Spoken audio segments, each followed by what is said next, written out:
नमस्कार. बोल व्हिडिओमध्ये सर्वांचे स्वागत. नरेंद्र मोदी यांचं सरकार हे अकार्यक्षम आहे का? असा प्रश्न राहुल गांधी यांनी उपस्थित केला आहे. किंबहुना ते आहेच असं त्यांनी म्हटलेलं आहे. प्रश्न उपस्थित केलेला नाही. मोदी सरकार हे इनकॉम्पिटंट आहे. ते कॉम्प्रोमाइज झालेलं आहे. विशेषतः मोदी स्वतः हे कॉम्प्रोमाइज झालेले आहेत. म्हणजे जागतिक शक्तींच्या दबावाला ते बळी पडत आहेत आणि तसा कारभार करत आहेत.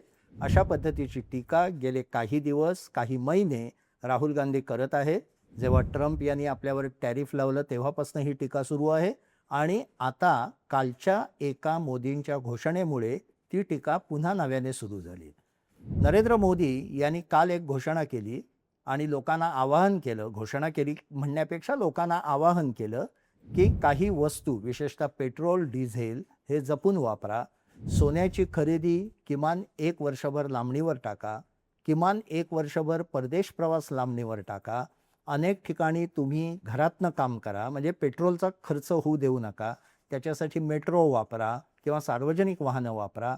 अशा काही सूचना त्यांनी केल्या. शेतकऱ्यांसाठी महत्त्वाची सूचना केली की रासायनिक खतं ही तुम्ही 50% कमी वापरा आणि हे निदान वर्षभर काटकसरीने जगण्याचा एक पायंडा आपल्याला पाळून घ्या.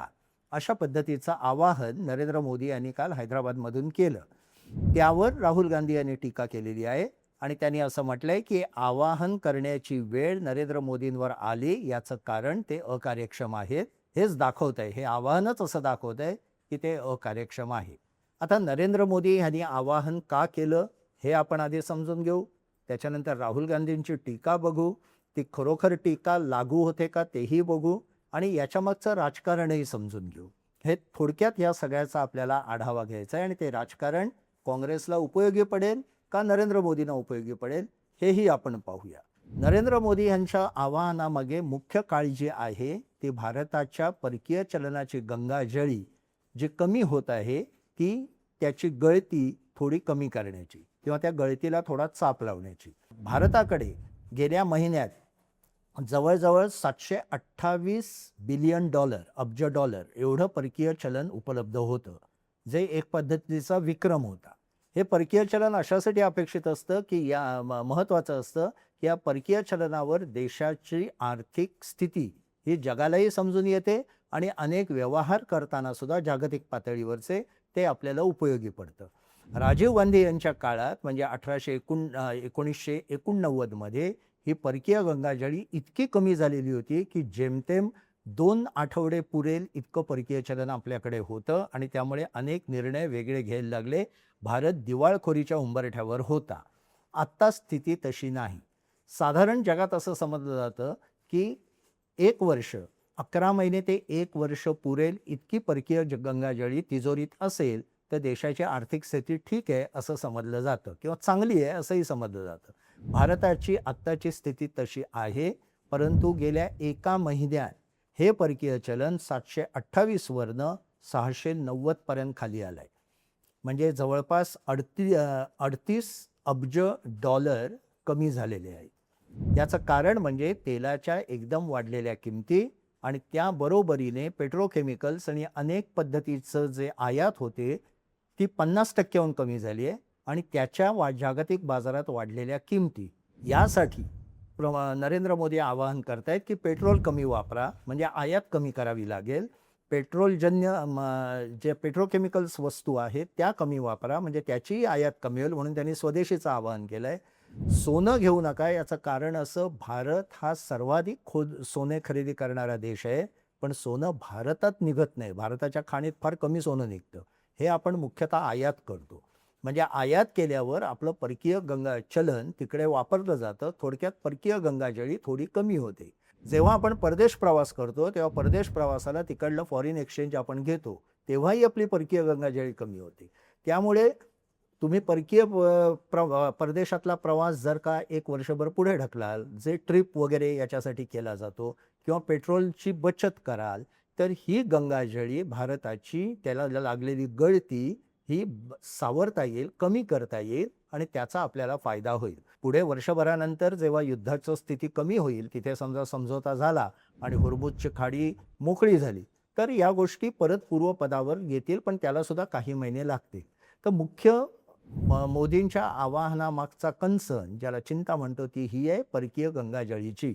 कारण त्याच्यावर अनेक गोष्टी अवलंबून असतात आणि मी म्हटलं तसं 1989 साली ही गंगाजळी राजीव गांधी यांच्या काळात अगदी कमी झाल्यामुळे, गळती लागल्यामुळे आपल्यावर जागतिक बँकेचं कर्ज घेण्याची वेळ आली आणि जागतिक बँकेच्या दबावाखाली खूप आर्थिक सुधारणा करायला लागल्या, ज्या पुढे भारताला अर्थातच उपयोगी पडल्या. पण तो वेगळा विषय आहे. आता प्रश्न असा आहे की म्हणून याला आपण ह्या आव्हानाला इनकॉम्पिटन्स मानायचं का? अकार्यक्षमता मानायची का? कारण भारत झटपट काही तेलनिर्मिती करू शकत नाही. मुळात तेलाचे साठे किती आहेत हे आपल्याला माहीत नाही आपल्या भूमीमध्ये. वायूचे साठे किती आहेत माहीत नाही. त्याचे शोध चालू आहेत, पण ते शोध काही सोपे नसतात. त्याला वर्षानुवर्ष लागतात आणि एकदा शोध लागल्यानंतर तेलाची कंपनी किंवा अन्य सगळं इन्फ्रास्ट्रक्चर उभं करायला तर कित्येक वर्ष लागतात. त्यामुळे ते झटपट काम होण्यातलं नाही. सरकारचे त्या दृष्टीने प्रयत्न चालू आहेत, पण त्याला अद्याप तसं यश आलेलं नाही. थोडक्यात म्हणजे आपली इकॉनॉमी, आपली अर्थव्यवस्था आता अशा स्थितीला आहे की ती खूप जास्त प्रमाणात पेट्रोल वगैरे खर्च करते, कारण आर्थिक व्यवहारासाठी ते आवश्यक झालेलं आहे. भारत हळूहळू का होईना पण श्रीमंत होतोय. श्रीमंत जेव्हा माणूस व्हायला लागतो तेव्हा त्याचे खर्च वाढतात आणि ते खर्च बाह्य गोष्टींवर अवलंबून असतात. इथे ते पेट्रोल आणि डिझेल ह्या म्हणजे पेट्रोलच्या वस्तू, त्याचबरोबर पेट्रोकेमिकल्सच्या वस्तू याच्यावर अवलंबून आहेत. म्हणून आपल्याला काटकसरीची आत्ता एक गरज आहे. आता दरवर्षी आत्ताचा जो ताण आहे भारतावर तो किती आहे, तर दर दिवशी आपल्याला 1700 कोटीची तूट आपल्या तेल कंपन्यांना येते दर दिवशी.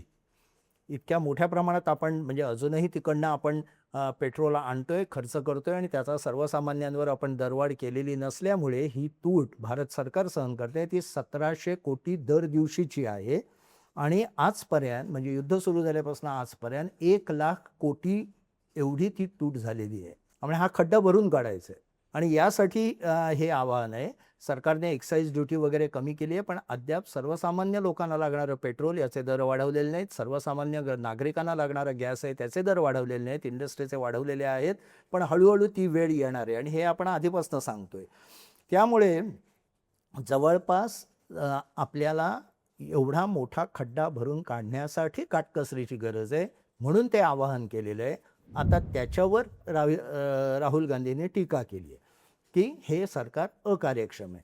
पण याबाबत आणखी एक बाब सांगण्यासारखी आहे की सरकारने काही ज्या गोष्टी केल्या त्याचा फायदाही झालेला आहे. तो फायदा असा आहे की भारत सरकारने म्हणजे या मोदी सरकारने अनेक देशांशी रुपयांमध्ये व्यवहार करायला सुरुवात केली आणि त्याचा फायदा असा झाला की जे डॉलर आपल्याकडनं जात होते त्याच्याऐवजी रुपयांमध्ये ते व्यवहार करायला लागल्यावर जवळपास गेल्या एका महिन्यात फेब्रुवारी ते मार्च या एका महिन्यात आपण 1.5 अब्ज जवळपास 1.5 अब्ज डॉलर वाचवलेले.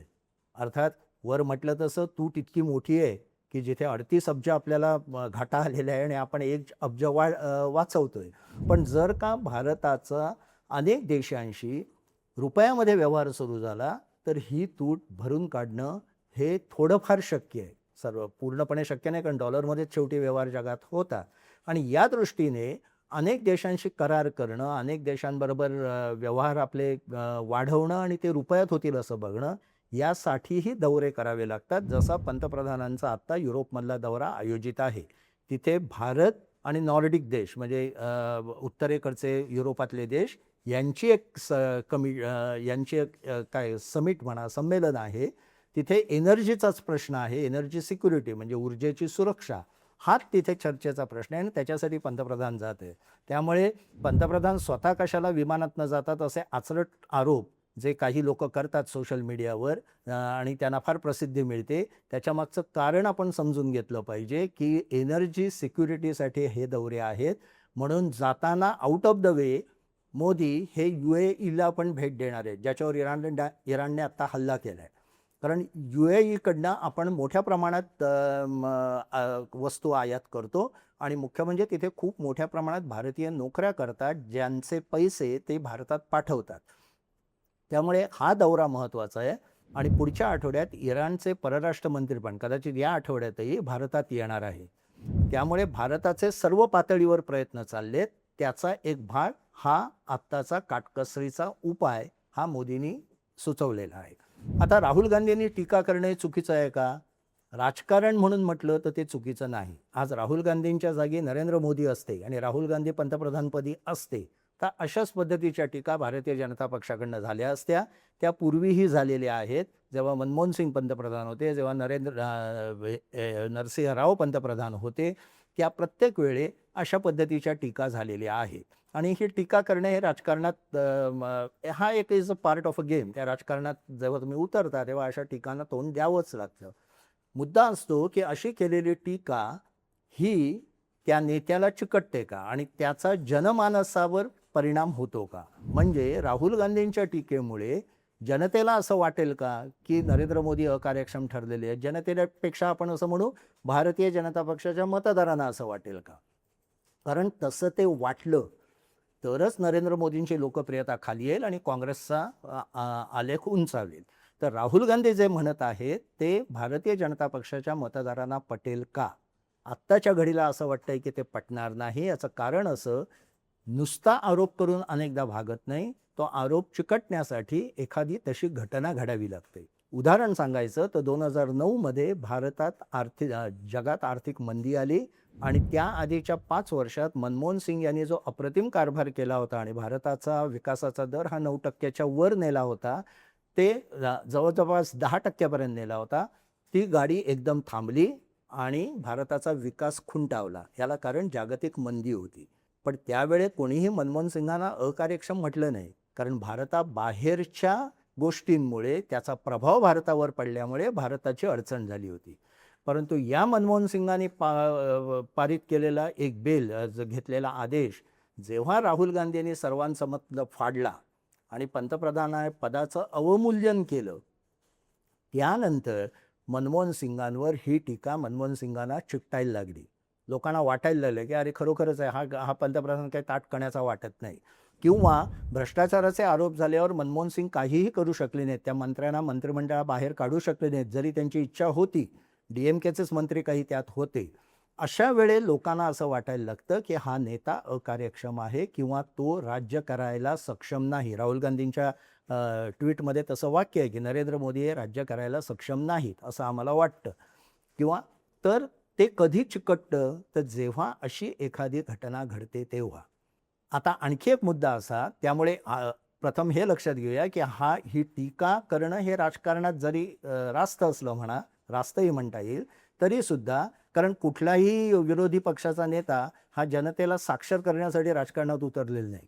तो सत्ताधारी पक्षाची उणीधुणी काढण्यासाठीच उतरलेला आहे, हे आपण समजून घेतलं पाहिजे आणि त्या दृष्टीनेच त्या टीकेकडे पाहिलं पाहिजे आणि त्याबद्दल उगाचच आकांडतांडव करण्याची गरज नाही, म्हणजे भारतीय जनता पक्षाने, कारण तेही तेच करत होते.